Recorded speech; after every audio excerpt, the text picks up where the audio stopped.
nós é uma alegria muito grande estar aqui com vocês nessa manhã. E como o Drogo falou, né, a gente teve o privilégio de conhecê-lo aí, caminhar junto por alguns anos. E eu vou contar um pouquinho de quem eu sou, da minha história, depois a gente vai entrar para a palavra então. Então, eu sou casado com a Caterine, sou de Rondônia, né, bem longe daqui. Nasci lá, cresci lá e com 18 anos eu fui para São Paulo estudar, fazer publicidade. E lá em São Paulo eu conheci minha esposa Caterine na igreja lá. E é muito interessante a nossa história com a obra missionária, porque a primeira viagem missionária dela de curto prazo junto com a igreja foi com 11 anos de idade. E o primeiro lugar que ela visitou foi a minha cidade, a minha igreja lá em Rondônia. Então assim, a probabilidade disso acontecer era zero, né? E a partir desse contato, então, a gente não se conheceu lá, ela tinha 11 anos, eu tinha uns 14, 15 anos, mas eu estava também na igreja, participei da EBF, de tudo que eles fizeram ali durante essa viagem missionária, e depois de alguns anos, então, eu pude ir para São Paulo, e quando fui para São Paulo, fui parar na igreja dela, porque era a única igreja que eu conhecia em São Paulo, e um amigo tinha ido um pouco antes, e por causa desse contato também, ele foi parar nessa igreja, e lá, então, a gente se conheceu. Então, desde os 11 anos de idade, ela tem feito essas viagens missionárias de curto prazo pelo Brasil, e a gente então se conheceu e eu pude participar também dessas viagens missionárias de curto prazo ali nessa igreja em São Paulo. E depois de um tempo em São Paulo, me mudei para Campinas para trabalhar lá na Chácara Primavera, e a gente também sempre serviu nessa área nas igrejas, né? Sempre nos bastidores, sempre nessa área de comunicação, servindo nessa parte de produção de vídeo, de produção de imagem, redes sociais, site. E lá na Chácara Primavera, lá em Campinas, Deus começou a direcionar nosso coração para servir de tempo integral na obra missionária. E até foi uma questão que a gente colocou para Deus, né? Mas o que eu vou fazer com comunicação na obra missionária, né? Normalmente quando a gente pensa em missão, a gente sempre pensa em missão na área de saúde ou educação. E a gente falava assim, mas minha vida inteira eu fiz essa parte de comunicação, de arte, de vídeo, e o que eu vou fazer com isso na obra missionária, né? Então a gente ficou se questionando disso e falou, não, então a gente vai ter que redirecionar tudo, mudar tudo, fazer outro curso, fazer outra formação para a gente poder servir na obra missionária. Foi então que Deus nos levou a um evento chamado Vocari, que acontecia lá em Maringá, no Paraná, e lá Deus nos mostrou que tudo aquilo que nós temos foi Ele que deu, e Ele quer usar tudo aquilo que Ele deu para mim e para você, para a glória dele. Porque muitas vezes a gente pensa que Deus começa a trabalhar nas nossas vidas a partir do momento que a gente conhece Ele, mas Ele já nos conhece antes mesmo de nós o conhecermos, e tudo aquilo que a gente passa por nossa vida, tudo aquilo que Ele coloca em nossas mãos, Ele quer usar isso para a glória dele. E lá nesse evento então, a gente conheceu vários missionários em várias partes do mundo, servindo com suas profissões completamente diferentes, e que Deus tinha usado, porque talvez era a única forma de entrar em um país, numa região e em um povo, era através daquela profissão, e era uma profissão meio que fora da caixa, né? Fora daqueles padrões de obra missionária que a gente viu. Então Deus nos mostrou ali que tudo aquilo que Ele tinha nos dado, foi Ele que nos deu, Ele queria usar aquilo na obra missionária, Ele queria usar aquilo que Ele nos deu para a glória dele. Foi então que a gente começou o processo para nos tornarmos missionários efetivos, então, como o Drogo falou, né? Da APMT, Agência Presbiteriana de Missões Transculturais. E a gente então fez todo o processo de preparação na formação missiológica, formação teológica e todo o preparo de estágio transcultural. E foi um tempo muito bom onde Deus foi trabalhando nas nossas vidas, mostrando a obra missionária, mostrando a abrangência da obra missionária, que é muito maior do que aquilo que muitas vezes a gente imagina.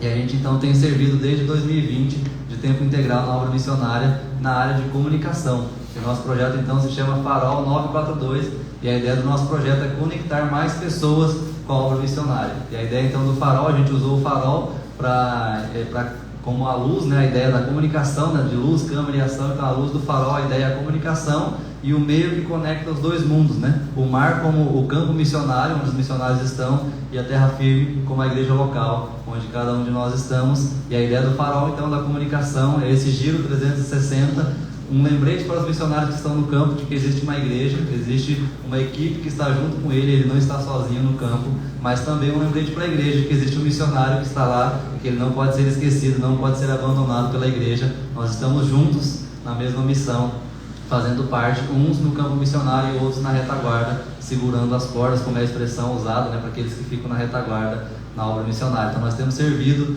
né, nesse departamento de comunicação, conectando pessoas, produzindo conteúdo nas redes sociais, produzindo materiais para que mais pessoas conheçam e se envolvam com a obra missionária. E o 942 vem de Atos 9:42, que diz que a notícia se espalhou e muitos creram no Senhor. Então a nossa ideia é espalhar a notícia da obra missionária para que mais pessoas conheçam e se envolvam com a obra missionária. Então o nosso campo, a gente diz que o nosso campo missionário de atuação é a internet. Entendeu? Eu não sei quantos aqui sabem, mas a média mundial de tempo de uso de internet é 6 horas e pouco por dia. E o Brasil está em segundo lugar no ranking mundial de uso de internet por dia.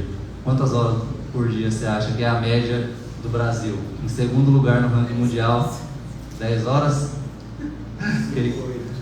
8? 15, eita. É quase 10 horas. É 9 horas e 40 e poucos minutos. Quase 10 horas por dia o brasileiro passa na internet. Então é a média também, né? Então tem muita gente que passa muito mais do que 10 horas e gente que passa menos de 10 horas. Então a nossa ideia é usar isso, porque muitas vezes a gente tem aquela ideia de na internet é algo ruim, só tem conteúdo ruim, então eu vou sair de lá. Não é assim que a gente tem que pensar, né? A gente tem que pensar, a gente tem a mensagem que pode mudar vidas, a gente tem aquilo que é bom, e se a gente pode compartilhar isso, a internet vai se tornar um lugar melhor, né? Então, ao invés de nós sairmos, nós que temos a mensagem do Evangelho, a mensagem que pode mudar vidas, se a gente sai, a internet se torna um lugar ainda pior.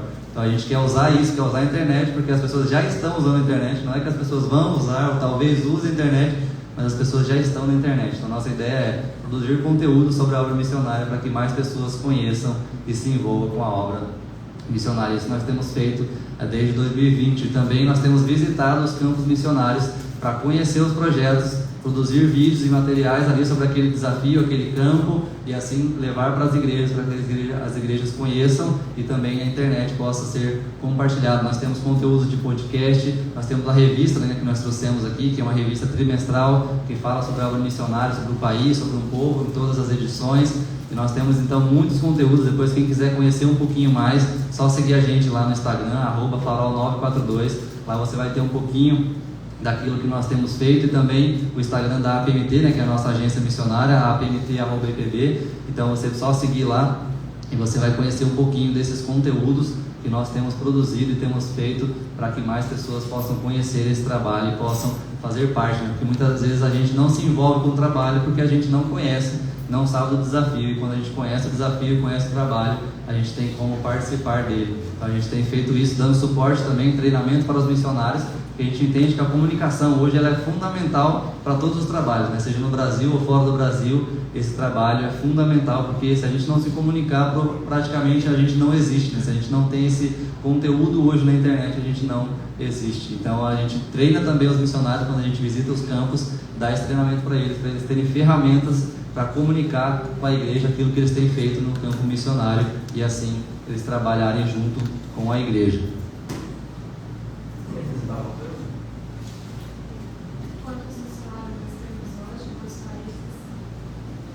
Legal.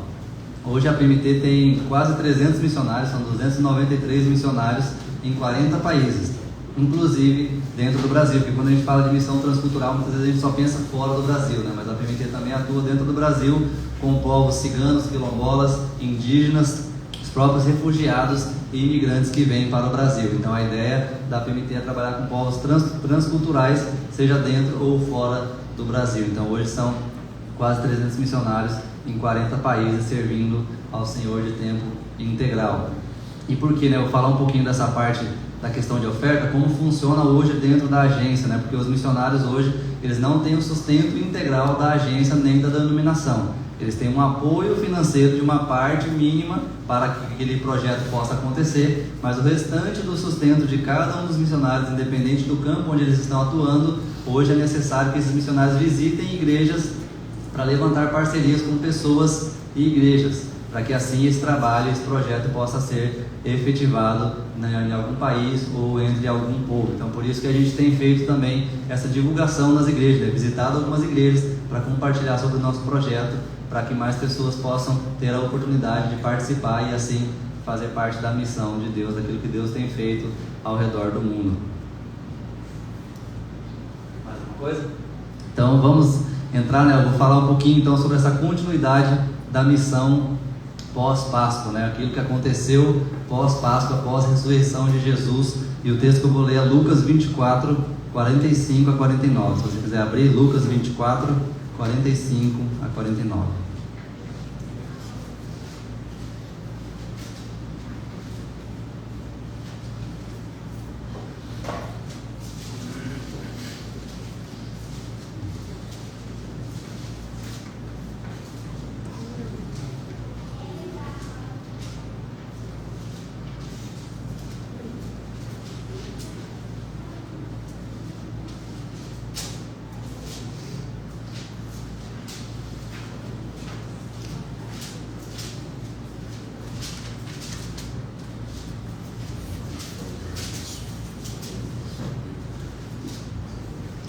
Lucas 24, 45 a 49. Essa é a versão de Lucas, né, da grande comissão, que também é encontrada em Mateus, e Marcos e João. Depois a gente vai ler um pouquinho também.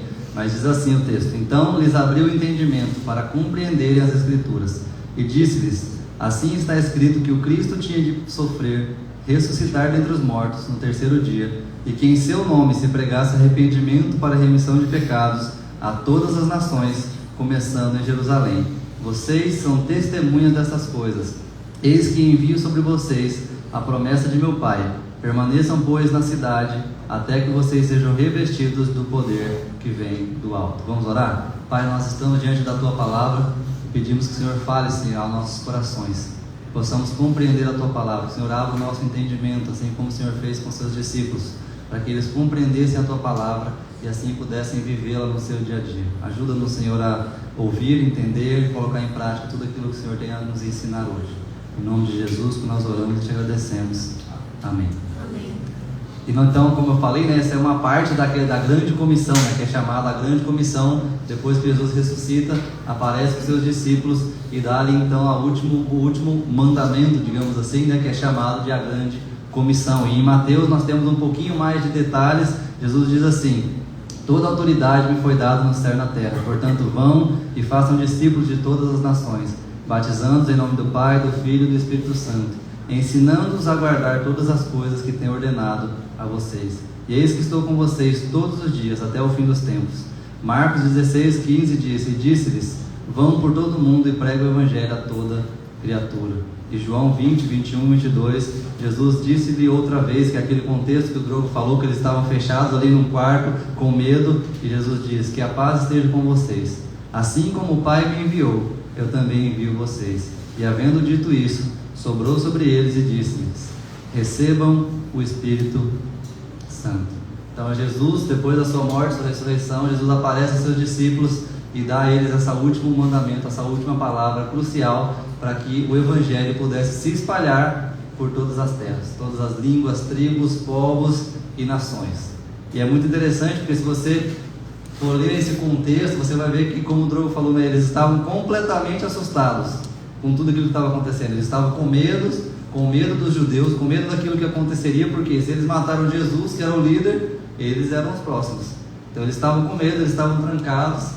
E até se você ler um pouquinho antes desse texto de Lucas, eles estavam aqui no texto ali que fala do caminho de Emaús, onde os discípulos estavam caminhando e todos tristes ali, falando: mas a gente achou que Jesus seria o cara que iria nos libertar e que finalmente, né, a gente seria livre de Israel, desse reino, desse poder, e a gente seria liberto. Jesus então vai caminhando com eles, e eles ali reclamando para Jesus, falando: mas você é o único que não sabe o que está acontecendo aqui.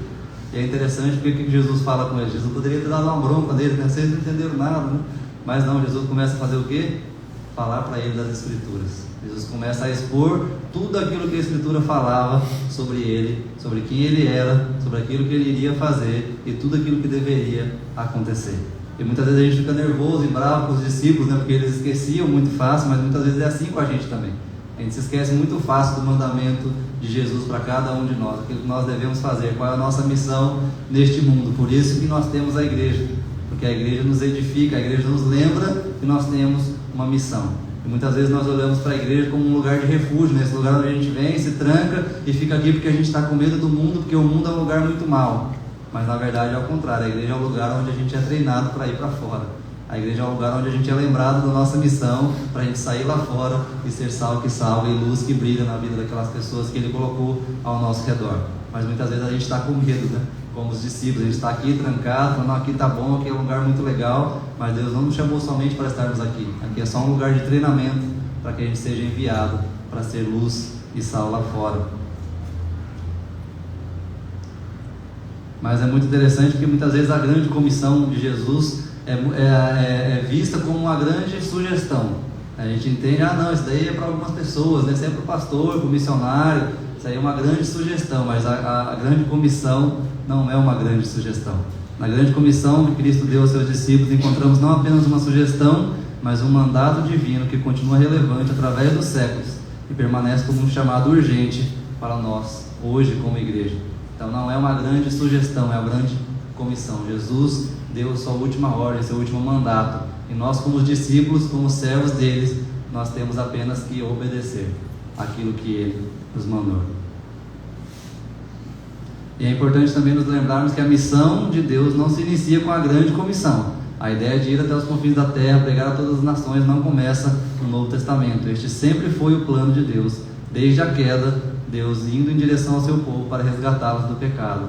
O que mudou foi talvez a dinâmica. No Antigo Testamento eles tinham aquela ideia de venham e vejam, por isso que tinha a ideia do templo, de um povo, de um sacerdote, um povo separado, para que as nações ao seu redor pudessem ver aquele povo e assim conhecerem o Deus daquele povo.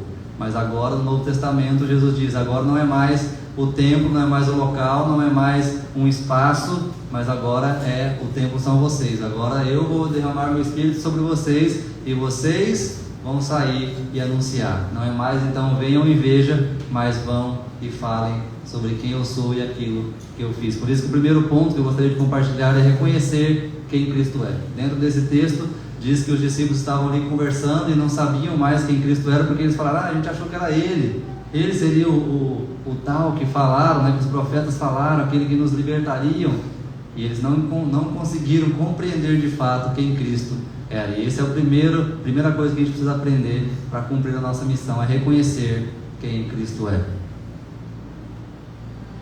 Porque o ápice do Evangelho, né, como o Drogo falou também no início, o ápice do Evangelho é a ressurreição.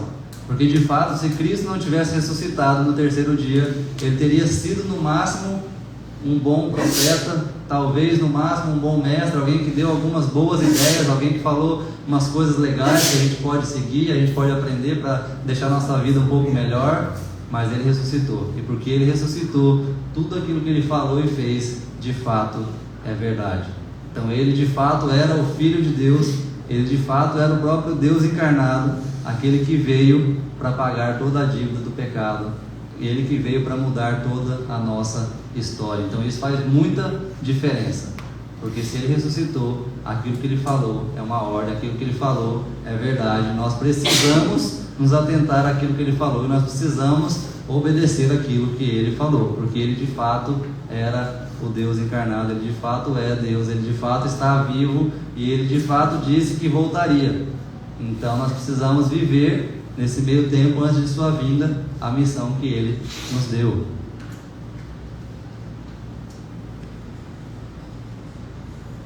Diz no versículo 24 e 27 de Lucas, e começando por Moisés e todos os profetas, explicou-lhes o que constava a respeito dele em todas as Escrituras.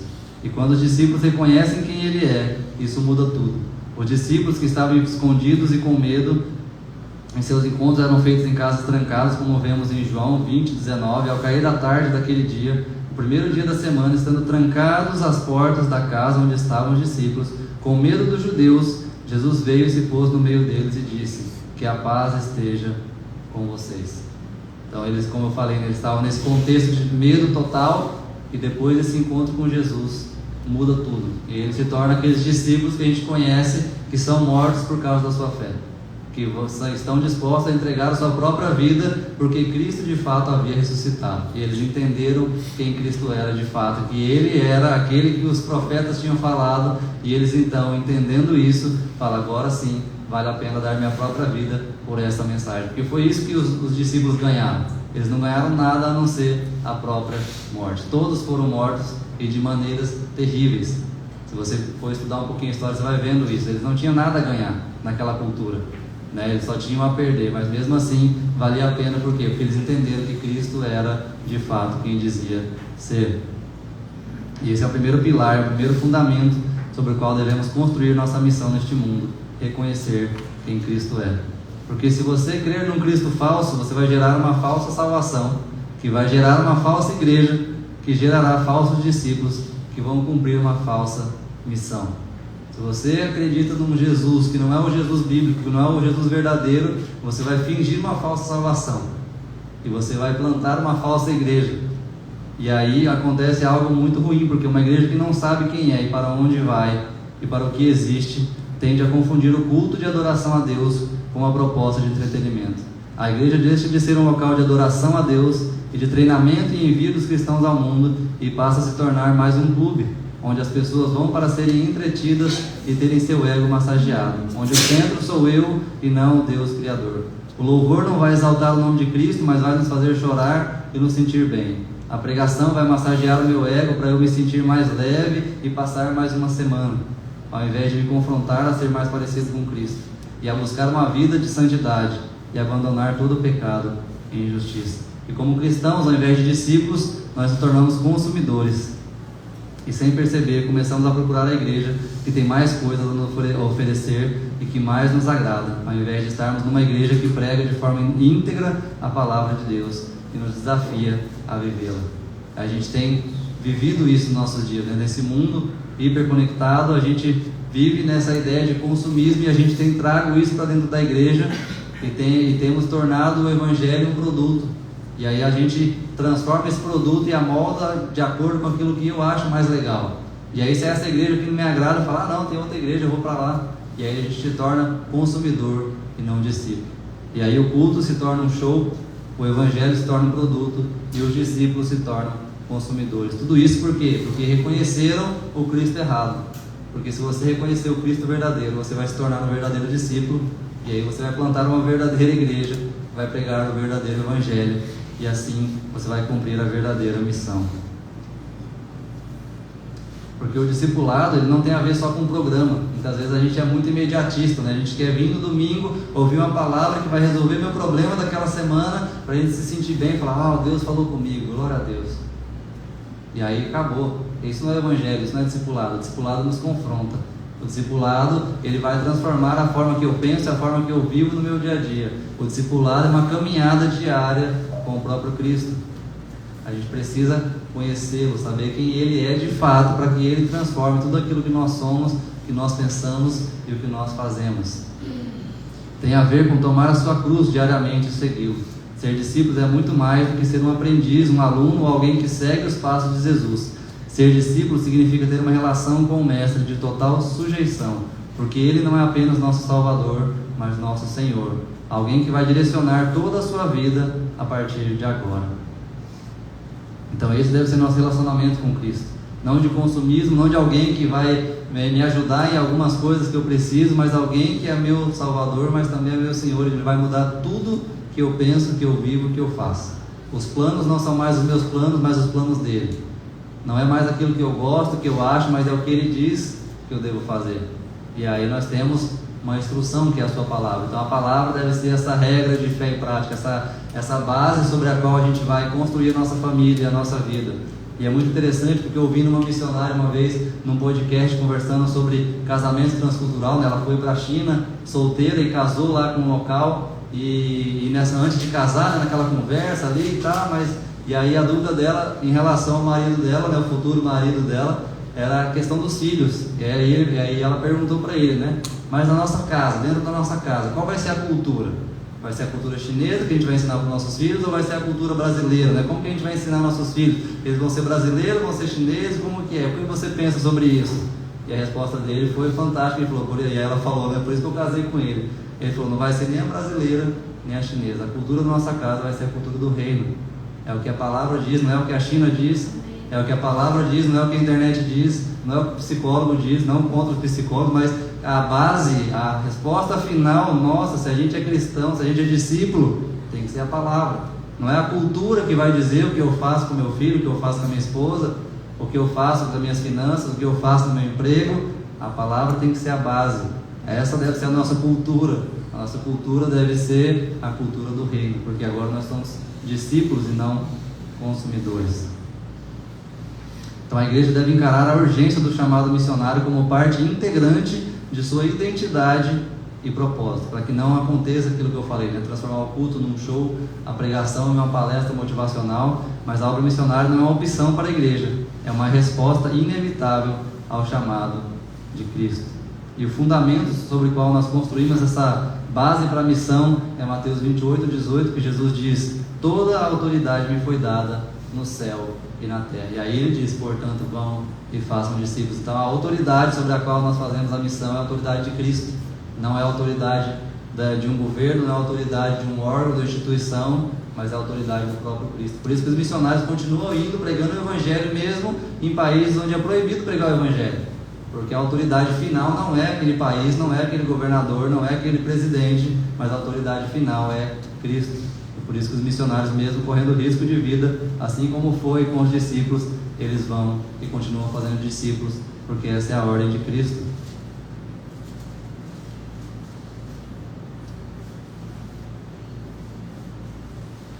Então, primeiro, conhecer quem Cristo é. Esse é o primeiro fundamento, esse é o primeiro pilar para cumprirmos a nossa missão. Quem Cristo é, a gente precisa conhecê-lo, a gente precisa saber quem Ele é, para entender o que Ele falou, o que Ele nos mandou fazer, para que assim a gente possa obedecer. E o segundo, entendendo quem Cristo é, nós vamos obedecer o seu mandamento. Versículo 47 e 48. E que em seu nome se pregasse arrependimento para remissão de pecados a todas as nações, começando em Jerusalém. Vocês são testemunhas destas coisas. Então a grande comissão de Cristo é uma incumbência que recai sobre cada pessoa que um dia foi regenerada por esse evangelho. A obra missionária não é uma responsabilidade apenas dos vocacionados, não é uma responsabilidade apenas dos missionários, dos pastores, evangelistas, mas uma expressão intrínseca da nossa identidade como cristão, como discípulo de Cristo. Então cada um de nós que conheceu a Cristo, nós somos enviados por Ele para a missão. Então não é uma particularidade de um grupo seleto que Deus separa, mas de toda a sua igreja, de todo aquele que conheceu a Cristo, que foi regenerado por Cristo. Você tem uma missão, que é proclamar o Evangelho de Cristo, que é fazer outros discípulos, ensinando. Mas o desafio de fazer outros discípulos é, para eu fazer um discípulo, primeiro eu preciso ser um discípulo. Então por isso que o primeiro pilar é, você precisa conhecer a Cristo. Eu e você precisamos conhecer quem Cristo é, quem de fato Ele é, o que Ele fez, o que Ele está fazendo, o que Ele vai fazer. E sendo um discípulo dEle, seguindo os passos dEle, obedecendo a ordem dEle, nós vamos fazer outros discípulos. Porque como nós vimos em Mateus, não é só fazer outro discípulo, tem que ensinar esse outro discípulo tudo aquilo que eu tenho ensinado a vocês, Jesus falou. Então para eu ensinar tudo aquilo que Ele ensinou, eu preciso saber o que Ele ensinou para que eu ensine o que Ele ensinou. Então entende? É um desafio grande, porque para fazer outros discípulos, eu primeiro preciso ser um discípulo.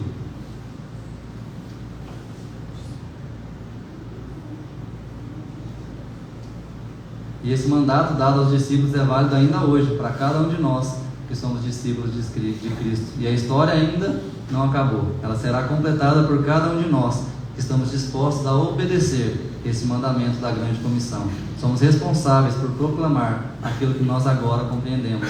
E não sabemos também apenas porque nós lemos em Lucas, em Mateus, em João, mas porque cada um de nós temos experimentado isso em nossas próprias vidas. Por quê? Porque Cristo prometeu o seu Espírito Santo, como eu falei, não é mais um local, agora cada um de nós é a habitação do Espírito Santo, e através desse poder do Espírito Santo a gente compreende quem Cristo é, e a gente recebe todo o poder para fazer aquilo que Ele mandou, que é cumprir a obra missionária. Porque se eu perguntasse para cada um de nós aqui hoje, quantas pessoas você já converteu? E por toda a história da humanidade a resposta seria a mesma: ninguém, porque eu e você não temos capacidade de converter ninguém. Por quê? Porque é o Espírito Santo que faz. E é interessante porque no versículo lá ele diz: aguardem até que eu envie do alto poder. Ou seja, eles falaram dos próprios discípulos, porque o discipulado não é apenas o ensino teórico, mas o empoderamento, a capacitação para cumprir a missão vem do próprio Deus, vem do Espírito Santo. Por isso que Jesus disse para eles: fiquem aí até que do alto vocês sejam revestidos de poder, então vocês vão fazer outros discípulos. Nós lemos isso depois em Atos.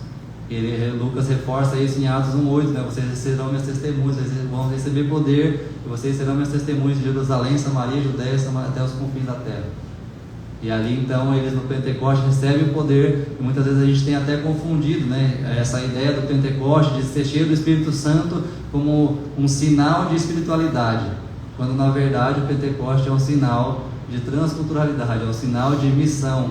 Eles, os discípulos, que eram pouco instruídos, falando do Evangelho na língua de todos os povos que ali estavam. Então ali no Pentecoste Deus estava mostrando que a sua missão seria até os confins da terra, que eles precisariam falar do Evangelho até os confins da terra. E esse Evangelho seria pregado, então, como foi falado no versículo aqui, esse Evangelho seria pregado até os confins da terra. E embora não tenhamos visto e andado com Cristo pessoalmente, Ele fez com que o Emanuel, Deus conosco, se tornasse o Cristo em nós, através do Espírito Santo. Por isso, quando falamos de Cristo, falamos de conhecimento próprio, porque Ele habita em nós. E por obra do Espírito Santo, você é testemunha em primeira mão, não do que ouviu falar, mas daquilo que você experimentou e vive.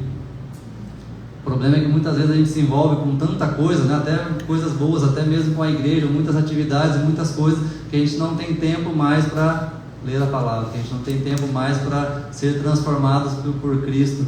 E aí nós enchemos a nossa agenda, como o Drogo falou, né? Nesse mundo hiper ocupado, nós enchemos a nossa agenda com tantas coisas, que nós não temos tempo mais para Cristo, para estar aos pés de Cristo, para saber quem Ele é, para entender o chamado dele para nossas vidas, para assim cumprirmos a nossa missão. E muitas vezes então nos ocupamos com coisas até boas, por exemplo, como crescimento espiritual, como maturidade, como conhecimento da palavra, mas todas essas coisas não é um fim em si mesmo. Seu crescimento espiritual não é o alvo, não é o objetivo final.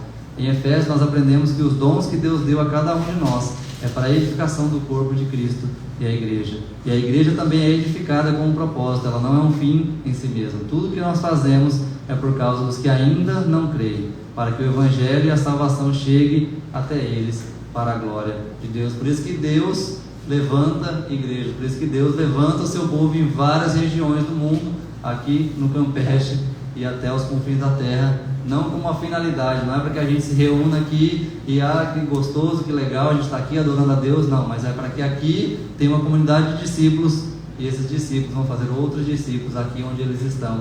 E assim os missionários também, que são enviados em cada parte do mundo, eles são enviados ali para que eles, sendo discípulos ali, façam outros discípulos de Cristo onde eles estão. Então a finalidade nunca é eu e você, a finalidade sempre é a pregação do Evangelho para aqueles que ainda não conhecem.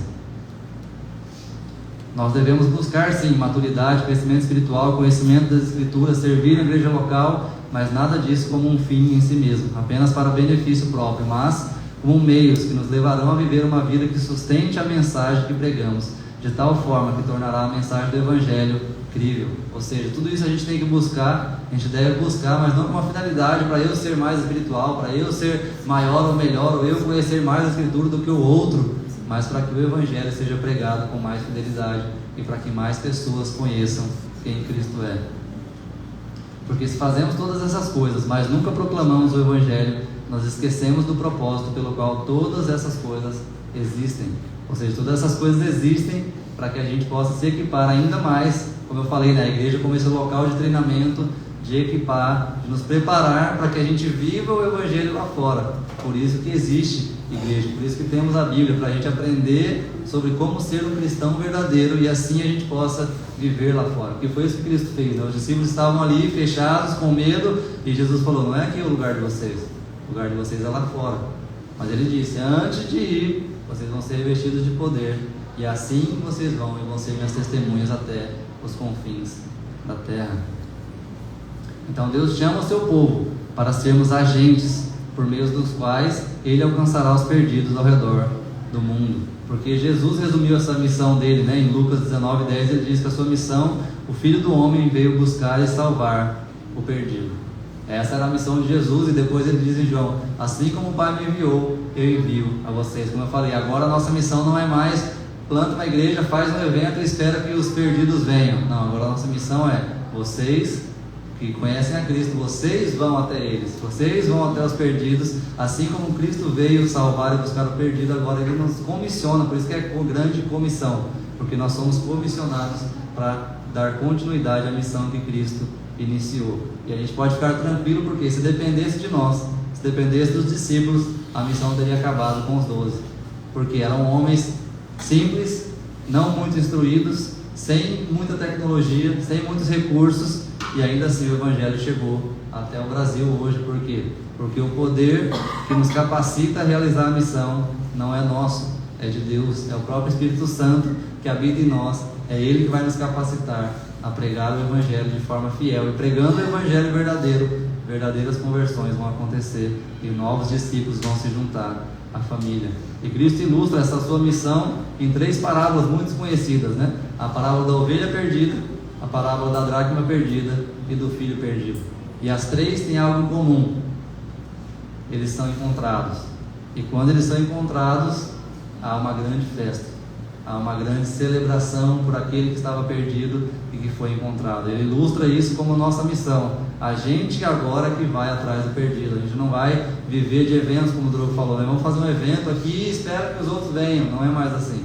Agora é a gente que vem para cá, é capacitado, é treinado, é cheio do Espírito Santo, e a gente sai e a gente vai buscar aqueles que estão perdidos como continuidade da missão que Cristo nos deu. Todos nós, então, cada um de nós, somos responsáveis pela proclamação do Evangelho de Cristo. Essa não é uma responsabilidade apenas de um grupo seleto, mas de todo aquele que foi salvo por Cristo. Eu e você não fomos salvos por Deus apenas para fazermos parte de uma igreja, para fazermos parte de um conselho missionário, mas para batermos ponto aqui todos os domingos, mas para sermos proclamadores. E como faremos isso? Às vezes a gente pode dizer, mas eu não tenho dom de falar, mas eu não sei fazer isso, mas eu não sou muito bom nisso, não sou muito bom naquilo. Então eu te digo, se você se acha incapaz, você já está pronto. Esse é o único pré-requisito de Deus para nós. Que a gente entenda que o poder e a capacidade não está em nós. Não é a sua força, não é a sua habilidade, mas é o próprio Deus em nós, através do Espírito Santo, que nos habilita a cumprirmos a nossa missão. E por isso que nós temos um spoiler na Bíblia, de que a missão será cumprida. Em Apocalipse 9 nós temos ali, João vê diante do Cordeiro uma multidão, e não é só uma multidão, ele diz que é uma multidão que provinha de todas as tribos, línguas, povos e nações. Ou seja, a missão será cumprida. Por quê? Porque não depende de nós. Porque ali no contexto de João estava exilado, a igreja sendo perseguida, os cristãos sendo mortos, e João acho que pensou assim, acabou a missão, já era, né? Como é que Jesus falou que ia dar certo esse negócio de pregar até os confins da terra, e talvez ele ali exilado, preso, já mais velhinho, falou, acabou a missão. E Jesus fala, não acabou. Jesus então dá um pequeno spoiler para ele e mostra um trailer ali do último episódio da história e fala, a missão será cumprida. Por quê? Porque não depende de vocês. Então Deus, mesmo não precisando de nós, Ele nos dá o privilégio de participar daquilo que Ele está fazendo ao redor do mundo. Por isso que nós, quando falamos de missão, a gente diz que nós temos o privilégio de participar da obra missionária, porque Deus não precisa de nós. Ele pode muito bem fazer isso sozinho, mas Ele é um Pai amoroso e Ele nos convida a fazer parte daquilo que Ele está fazendo, e Ele nos dá o privilégio e a oportunidade de podermos fazer parte da obra dele, da história da redenção, dessa história de buscar o perdido, porque isso começou lá em Gênesis, quando Adão e Eva pegam, eles fazem o quê? Se escondem. E quem vai em busca deles? Não são eles que chegam diante de Deus e falam, Deus, perdão, a gente errou, a gente pecou. Não, é Deus que vai até eles e fala, cadê vocês? E assim Deus continua buscando o perdido. E Ele quer nos usar, quer usar eu e você, para que eu e você possamos fazer parte daquilo que Ele está fazendo. Que cada cristão possa ver a missão não como uma obrigação, mas como um privilégio, em poder participar daquilo que Deus está fazendo, em poder fazer parte dessa grande história de Cristo, dando continuidade à sua missão. E ao nos engajarmos na grande comissão, experimentaremos a alegria de ver vidas transformadas, comunidades restauradas e o nome de Jesus glorificado em lugares onde Ele ainda não foi conhecido. Que a igreja, fortalecida pela convicção de sua responsabilidade e identidade na execução do mandato missionário, avance com coragem, confiança e amor, sabendo que o Senhor da Seara está conosco em cada passo. O desafio é grande, mas a promessa de Cristo é maior. No final de Mateus 28, quando Ele dá a grande comissão, Ele deixa ali uma frase que a gente deveria colocar na nossa casa, para a gente nos lembrar disso. Ele diz, e eis que estou com vocês todos os dias, até o fim dos tempos. Isso é maravilhoso, porque a gente não vai cumprir essa missão sozinhos.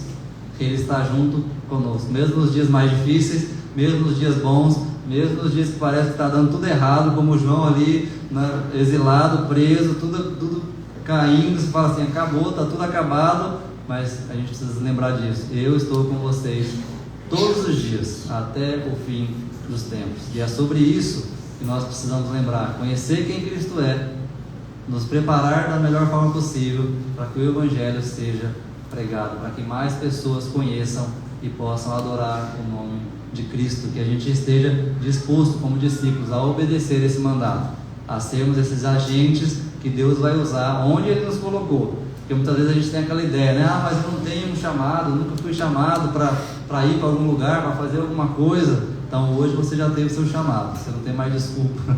Você até tem um livro que fala que você não precisa de um chamado porque você tem uma ordem, né? Jesus disse: vão e façam discípulos.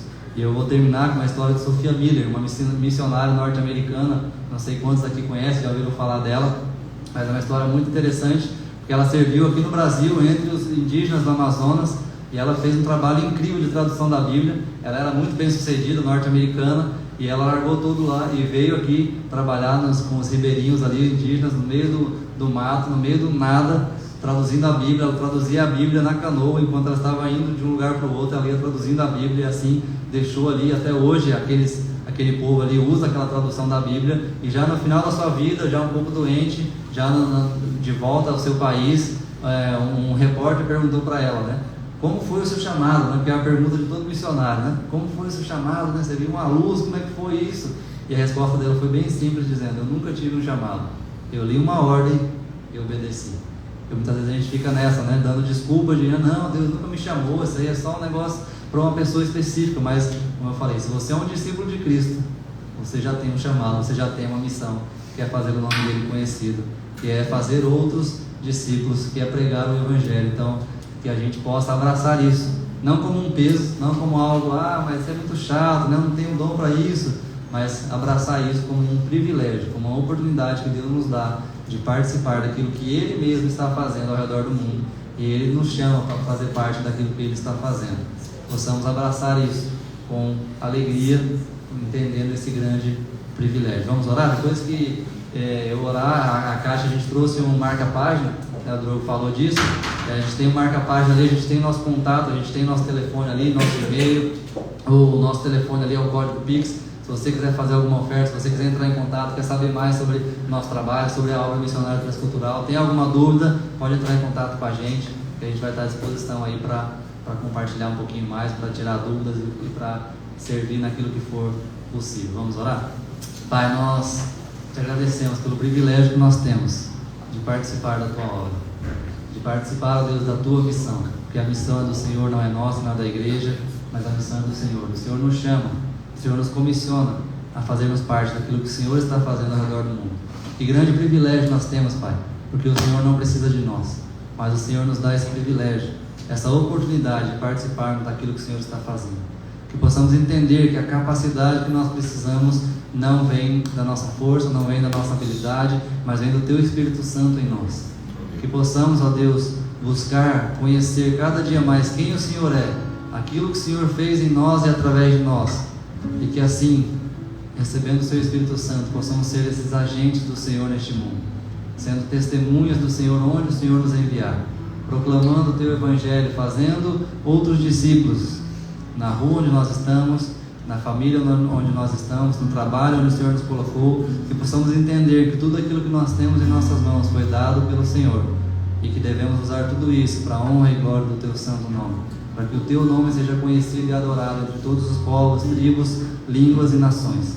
Ajuda-nos, Senhor, a sermos servos obedientes ao Teu mandato, que possamos cumprir a Tua missão, nos lembrando quem o Senhor é, nos lembrando o que o Senhor fez, nos lembrando da Tua grande comissão, que não é uma grande sugestão, mas é um mandato, e todos nós temos essa missão de fazer o Teu nome conhecido. Ajuda-nos, Senhor, que possamos lembrar quem nós somos, discípulos do Senhor, que fazem outros discípulos. Senhor, continue abençoando a igreja do Campeche, continue abençoando essa comunidade, continue, ó Deus, fortalecendo esse trabalho e usando esta igreja aqui como um farol, como um sal que salga, como luz que brilha aqui nessa cidade, aqui nessa região, para que através dessa igreja, através do Teu povo, da Tua igreja reunida aqui, mais e mais pessoas possam conhecer o Teu Evangelho e assim possam se render ao Senhor, e assim possam, ó Deus, serem transformadas por Ti e Te conhecerem e Te adorarem, ó Deus, para que todos os povos cheguem a Te adorar. Que essa igreja continue sendo bênção aqui, que o Senhor continue abençoando o Drogo, sua família,